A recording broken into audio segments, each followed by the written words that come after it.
Baik,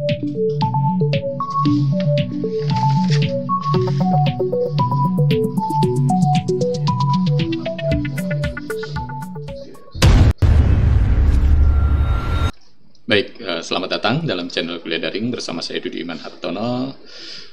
Sesi kali ini kita akan bicara tentang isu yang lagi populer, yaitu terkait dinasti politik. Isu ini kembali ramai, biasanya setiap pilkada dan pilpres maupun pemilu. Dan sekarang semakin ramai karena melibatkan nama Presiden Joko Widodo. Ya, ini berkaitan dengan putra sulung beliau, Mas Gibran Rakabuming Raka, yang maju sebagai calon wakil presiden berpasangan dengan Prabowo Subianto. Baik, seperti biasa, sebelum lebih jauh saya menguraikan tentang dinasti politik dalam perspektif Marxisme, saya ingatkan, saya minta bagi yang belum subscribe silakan subscribe, tekan tanda lonceng, dan jangan lupa share sebagai bentuk dukungan pengembangan channel Kuliah Daring ini. Baik, kita langsung pada pembahasan materinya. Oke, ya, sepekan dua pekan belakangan ramai pemberitaan, isu, perbincangan tentang dinasti politik. Hal ini berkaitan dengan majunya Gibran Rakabuming Raka, ya, putra sulung Presiden Joko Widodo, sebagai calon wakil presiden bersama Pak Prabowo Subianto. Nah, majunya Gibran ini kemudian menjadi perbincangan, menjadi menarik karena prosesnya yang terbilang instan dan adanya dugaan, disinyalir adanya abuse of power atau penyalahgunaan kekuasaan dari ayahnya, tentu saja Presiden Joko Widodo. Dan ini juga terkait dengan keputusan Mahkamah Konstitusi yang meluluskan judicial review tentang batasan usia calon presiden dan wakil presiden, ya, yang semula 40 tahun diubah menjadi ada yang mengajukan menjadi 35 tahun gitu. Meskipun dalam keputusan MK tersebut tetap mengacu pada aturan yang lama bahwa usia minimal wakil presiden dan presiden dan wakil presiden itu 40 tahun. Hanya saja kemudian ada dibubuhi frasa bahwa boleh bagi mereka yang sedang atau pernah menduduki jabatan kepala daerah melalui hasil pemilihan umum gitu. Nah, inilah yang kemudian menjadi menarik. Iya, perbincangan tentang dinasti politik ini bukan perbincangan baru, bukan isu baru gitu. Dinasti politik sudah ada di Indonesia, bahkan Negara Institute mencatat 124 dinasti politik tampil dalam pertarungan di landscape politik daerah gitu. Ada sekitar 80 sekian keluarga dinasti politik yang memegang kendali kekuasaan di sejumlah daerah, di Serang, di mana lagi, di Kutai Kartanegara, pernah di beberapa daerah di Jawa gitu, di Jawa Barat semua hampir. Kalau tidak menurun ke anaknya, istrinya aja. Jadi ketika suaminya sudah 2 kali menjabat sebagai kepala daerah, kemudian tidak bisa maju lagi karena aturan undang-undang, yang dimajukan biasanya anaknya, atau kalau tidak istrinya sebagai wakil dari kepala daerah gitu. Nah, yang menarik kemudian hasil survei dari Populi Center menyebutkan 62,1% masyarakat justru masih bisa menerima dinasti politik gitu. Atau survei indikator juga merilis hasil yang tidak jauh berbeda, bahwa responden biasa aja gitu soal isu dinasti politik ini. Ini artinya bahwa jangan-jangan di level masyarakat di grassroots, dinasti politik ini bukan menjadi isu utama gitu.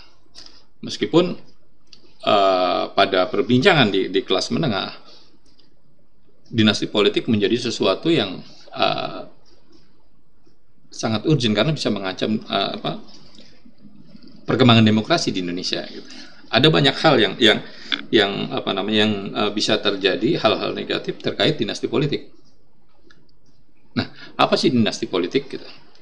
Nah, dinasti politik ini mengacu pada kekuasaan politik yang dijalankan oleh sekelompok orang yang punya hubungan famili atau keluarga gitu. Jadi kekuasaan politik baik di berbagai level, di level daerah tingkat 1, tingkat 2, atau bahkan di level pimpinan nasional. Kemudian apa bedanya dengan politik dinasti? Nah, jika dinasti politik itu adalah kekuasaan yang dijalankan oleh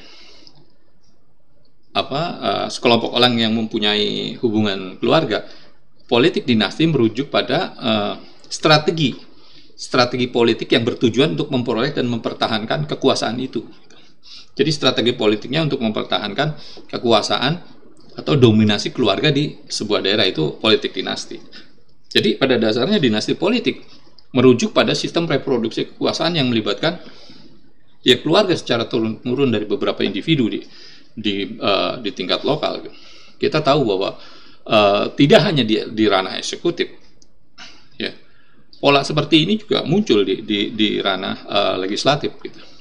Banyak anggota DPR, calon anggota DPR yang terindikasi memiliki hubungan keluarga gitu. Baik hubungan keluarga langsung, ayah, anak, istri, atau bahkan paman gitu, ponakan, ipar dan sebagainya gitu. Nah, kita lihat catatan dari Komite Pemantauan Pelaksanaan Otonomi Daerah, ya, Bapak Robert Endi Jaweng. Dia mencatat ada 3 jenis, ada 3 model dinasti politik di Indonesia. Yang pertama adalah model regenerasi. Jadi ketika ayahnya, orang tuanya sudah tidak bisa lagi maju sebagai kepala daerah, maka ya, yang ditampilkan atau dimajukan itu biasanya putranya, anaknya, putra atau putrinya gitu. Ya. Seperti di Kutai Kartanegara gitu kan, pokoknya bapaknya sudah selesai, kemudian ada anaknya Ibu Rita, kemudian di mana lagi, di provinsi Banten gitu kan, Ibu Ratu Atut sudah tidak bisa, kemudian putranya maju. Nah itu pola regenerasi. Yang kemudian model kedua ialah lintas kamar atau cabang kekuasaan. Ya, ini bisa kita lihat pada kasus Pak Jokowi umpamanya gitu. Pak Jokowi punya kedudukan sebagai presiden. Kemudian adik iparnya itu sebagai ketua MK. Nah, sementara objek hukum yang diperkarakan di MK melibatkan putra presiden sekaligus berarti keponakan dari ketua MK. Gitu. Ya, jadi di beberapa daerah mungkin bisa kita lihat ada orang sebagai bupati atau gubernur, kemudian kerabatnya menjadi kepala dinas atau sekretaris daerah namanya gitu. Nah ini lintas kamar atau cabang kekuasaan. Yang terakhir adalah dinasti politik lintas daerah. Ini bisa dilihat di provinsi Banten namanya gitu kan. Di beberapa daerah kabupaten itu punya hubungan darah kerabat dengan Ibu Ratu Atut Khoisyah gitu. Adik iparnya dulu Ibu Airin wali kota Tangerang Selatan 2 kali gitu. Terus ada adik kandungnya di mana kabupaten Tangerang atau di daerah mana di sekitar, pokoknya ada yang menduduki jabatan kepala daerah dari keluarganya Ibu Ratu Atut ini. Jadi ada tiga model dinasti politik di Indonesia menurut catatan Pak Robert Endi Jaweng. Yang pertama adalah pola regenerasi, model regenerasi. Yang kedua adalah lintas cabang kekuasaan, dan yang ketiga adalah lintas daerah. Gitu. Oke, kalau kita lihat bagaimana pola terbentuknya dinasti politik ini, ada 2. Yang pertama by design, artinya memang direncanakan secara sistematis, ya, dibuat jejaringnya, networkingnya, sehingga memuluskan upaya untuk menjadi kepala daerah namanya gitu. Jadi relasi jejaring familisme ini dalam pemerintahan sebenarnya sebelumnya sudah kuat gitu. Sehingga kemudian kerabat yang masuk dalam struktur pemerintah atau terjun dalam kontestasi politik bisa diatur sedemikian rupa untuk merekayasa keberhasilan tujuannya. Pokoknya proses regenerasi tadi, ayahnya atau suaminya adalah bupati atau wali kota atau gubernur gitu. ya anaknya atau istrinya bisa diatur sedemikian rupa untuk bisa maju dalam kontestasi dan bahkan menang.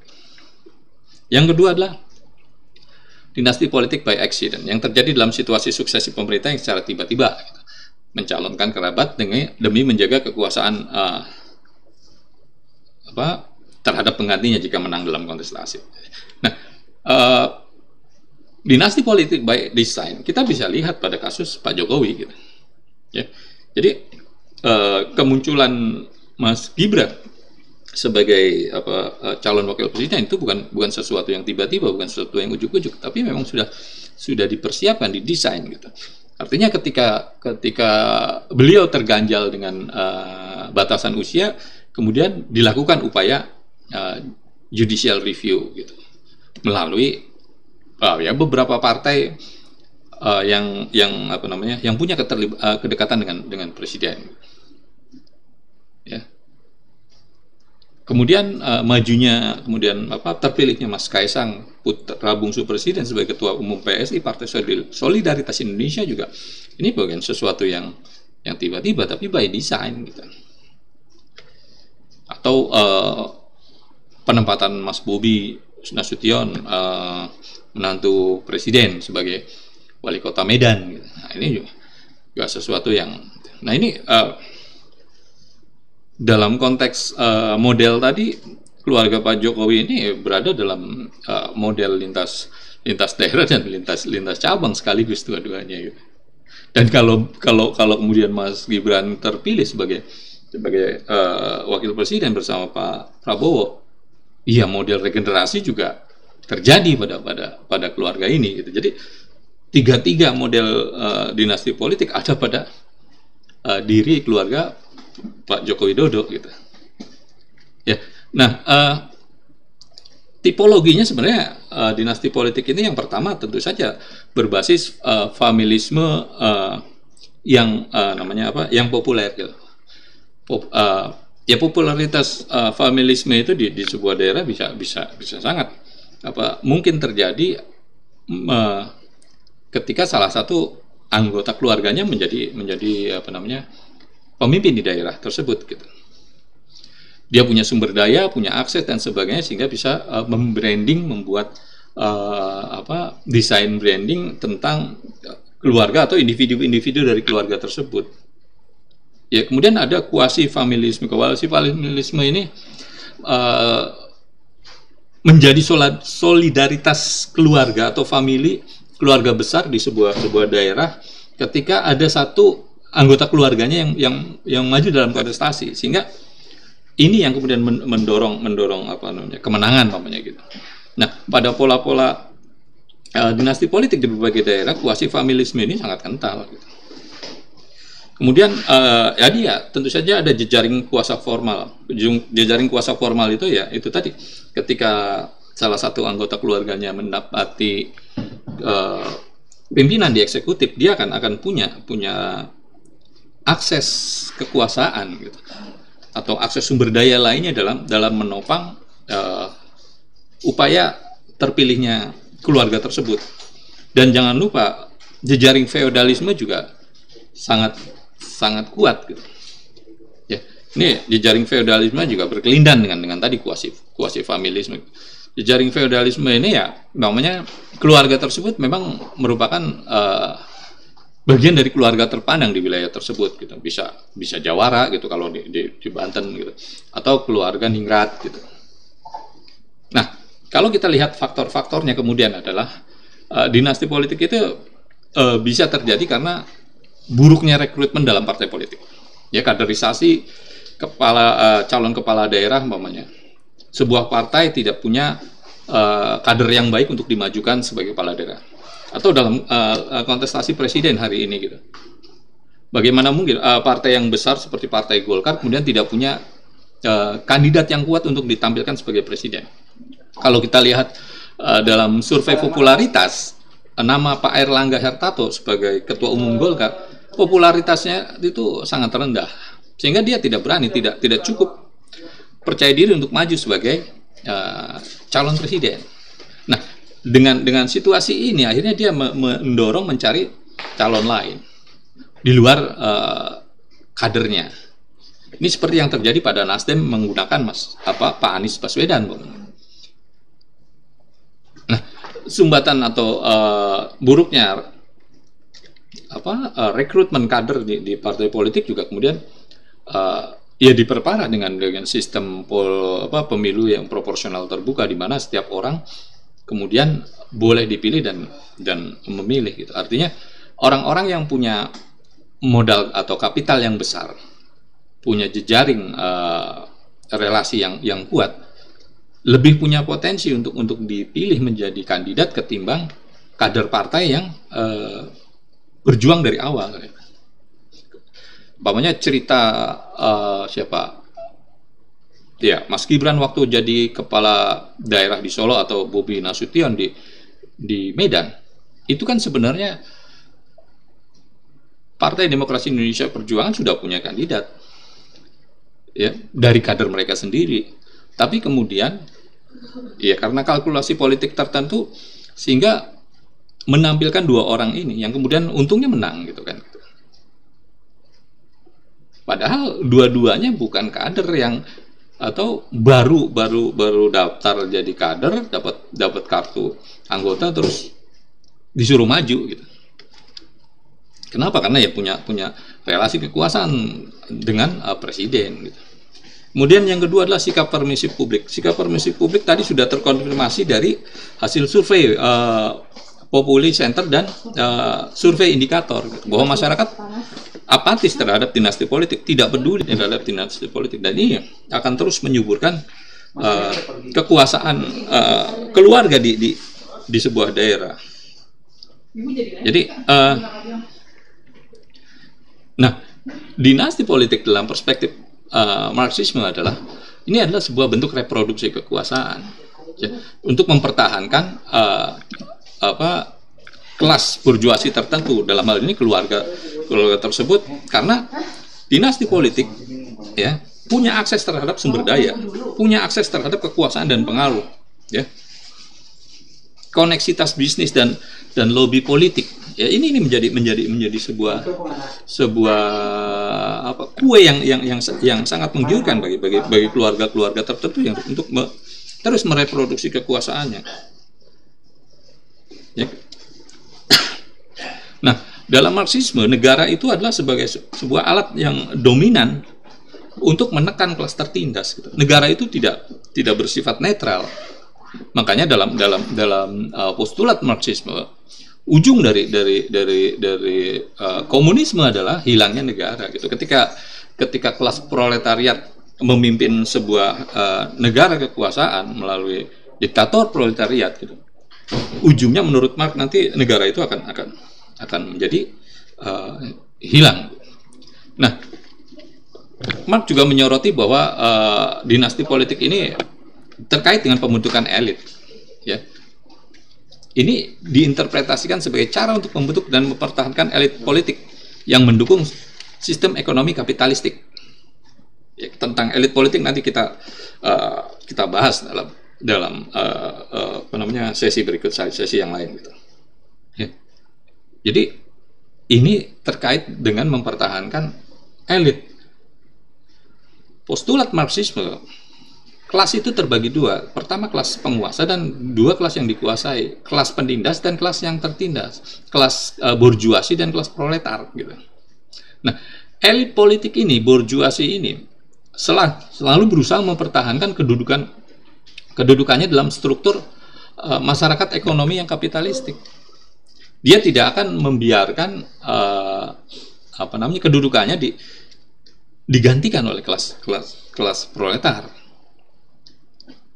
Dan kelas burjuis ini, elit politik ini punya sumber daya yang banyak dalam mempertahankan kekuasaannya gitu. Tadi sumber daya ekonomi gitu, sumber daya kekuasaan gitu, terus koneksitas bisnis dan sebagainya. Dalam perspektif Marx, elit politik ini pada dasarnya adalah melayani untuk kepentingan kapitalistik, untuk melayani kepentingan kapitalisme gitu. Nanti kita bahas bagaimana ini perbedaan dengan teori elit politik dari Moskwa gitu, yang justru kebalikannya, para politisi ini, kekuasaan politik, elit politik inilah yang akan mendrive para pengusaha gitu. Nah, bagi Marxisme kebalik gitu. Ya, jadi sistem ekonomi sebagai basis fundamental dari sebuah masyarakat ini yang akan menentukan situasi politik, kondisi politik, sosial ekonomi dan sebagainya. Kemudian ada soal tentang keterlibatan dalam lobby politik. Ya, lobby politik dan hubungan yang erat dengan kelompok ekonomi dominan memastikan kelangsungan kelas burjuasi. Jadi dinasti politik ini pada dasarnya representasi kelas elit tadi, borjuis tadi, dalam rangka mempertahankan dominasi ekonomi gitu.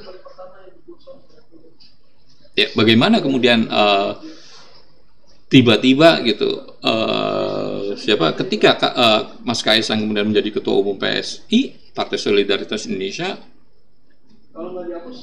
muncul berbagai macam spanduk baliho yang kalau dihitung secara ekonomi itu nilainya nggak sedikit, dan ternyata terkonfirmasi bahwa banyak pengusaha yang kemudian menyumbangkan dananya untuk pembuatan baliho itu. Nah, pertanyaannya, apakah kalau kemudian Mas Kaisang ini bukan putra presiden, ada pengusaha yang mau menyumbangkan dananya menjadi donatur untuk pembuatan baliho itu gitu. Nah, keterlibatan politik dalam penentuan kebijakan ekonomi juga menjadi penting di sini gitu.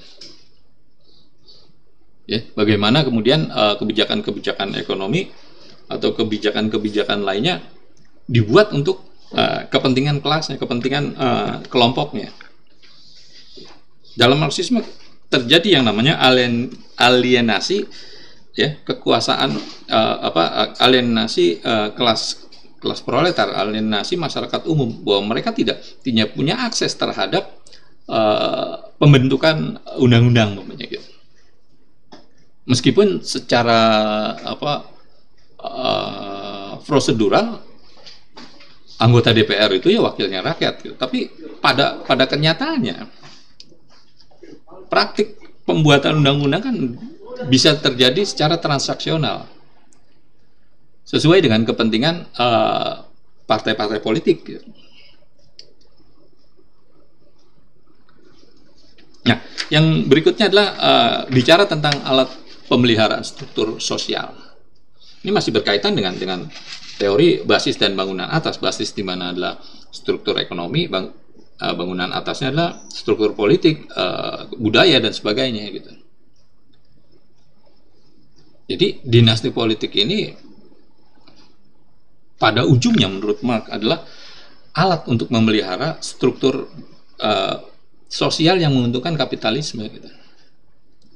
Di mana keluarga tersebut menjaga kepentingan kelas dominan. Kelas dominan ini adalah, kita bisa lihat pokoknya kelas penguasa gitu.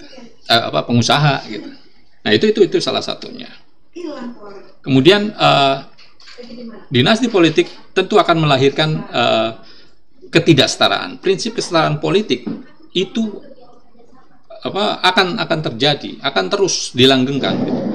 Kenapa? Karena mereka yang tidak punya akses, tidak bagian dari famili dari sebuah dinasti, tidak punya kesempatan untuk mengakses sumber daya, mengakses pengaruh kekuasaan, koneksitas bisnis dan politik. Nah, ini pentingnya kenapa dinasti politik itu kemudian dalam rangka ini melanggengkan ketidaksetaraan tadi. Ada kontradiksi prinsip kesetaraan di dalam urusan politik. Nah, apa sih kemudian tujuan dari sebuah dinasti politik? Yang pertama adalah pemeliharaan pengaruh keluarga. Ya, pengaruh kekuasaan keluarga di sebuah daerah itu menjadi tujuan utama dari pembentukan dinasti politik. Mewariskan kekuasaan dari satu generasi ke generasi berikutnya, memastikan kekuasaan itu tetap pada keluarga tersebut gitu. Nah, ini penting bagi sebuah keluarga yang punya pengaruh dan resort yang besar di sebuah daerah gitu. Kemudian tentu saja mempertahankan kepentingan ekonomi. Ya. Kekuasaan itu berkelindan dengan kepentingan ekonomi. Kekuasaan eksekutif kepala daerah itu balik lagi punya peluang yang besar, punya akses terhadap sumber daya ekonomi tentunya ya, dan mendukung kepentingan ekonomi keluarga.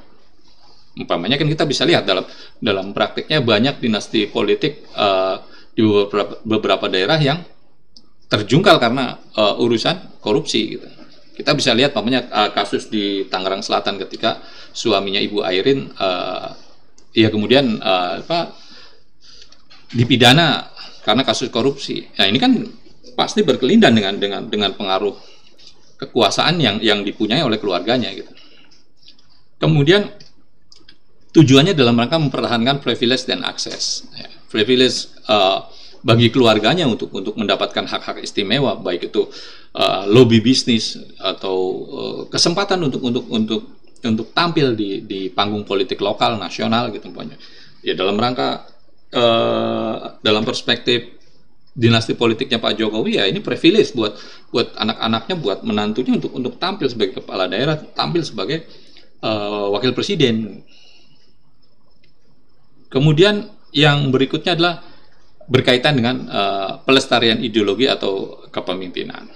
Ya, reproduksi kekuasaan ini memungkinkan keluarga untuk meneruskan visi dan prinsip tertentu kepada generasi berikutnya. Gitu. Ya, ini berkaitan dengan warisan politik, kayaknya gitu. Legacy, namanya ada legacy pembangunan yang belum selesai dan sebagainya. Ini kan yang kemudian diarahkan kepada Pak Jokowi. Kenapa Pak Jokowi mendorong putranya untuk menjadi wakil presiden? Karena beliau ingin memastikan sejumlah proyek yang belum selesai di eranya beliau bisa diselesaikan gitu. Terlepas dari indikasi adanya penyelewengan atau tidak gitu. Tapi mungkin penting bagi Pak Jokowi untuk memastikan bahwa seluruh proyek-proyek yang dia canangkan di pemerintahannya kemudian bisa diselesaikan pada periode berikutnya. Ya. Nah, itu saja perbincangan kita tentang dinasti politik. Nanti seperti yang saya sudah janjikan bahwa kita akan bertemu pada pembahasan tentang bagaimana sih terbentuknya elit politik gitu dalam perspektif Marxisme maupun teorinya dari Pareto maupun Mosca gitu. Baik, terima kasih telah menyaksikan channel Kuliah Daring. Ya, sampai jumpa pada sesi berikutnya. Jangan lupa tetap tonton Kuliah Daring. Sebarkan benih kebaikan ilmu pengetahuan dengan men-share video-video Kuliah Daring. Kuliah Daring, kuliah dalam genggaman.